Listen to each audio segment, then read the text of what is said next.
হরে কৃষ্ণ হরে কৃষ্ণ।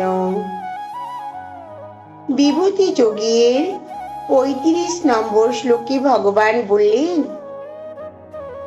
বৃহৎসাম তথা সন্না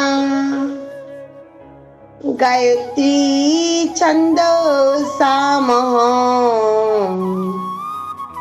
মাসানং মার্গশিরযোঃ মৃত্যনং কুসুমাকরঃ। অর্থাৎ সামবেদের মধ্যে আমি বৃহৎ সাম এবং ছন্দ সমূহের মধ্যে আমি হলাম গায়ত্রী,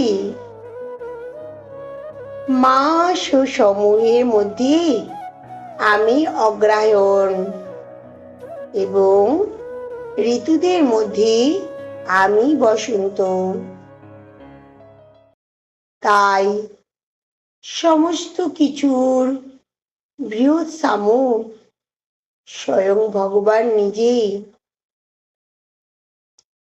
তাই ছন্দ, মাত্রা ও আধুনিক কবিতার মতো খামখেয়ালি ভাবে এগুলো কখনোই লেখা হয় না।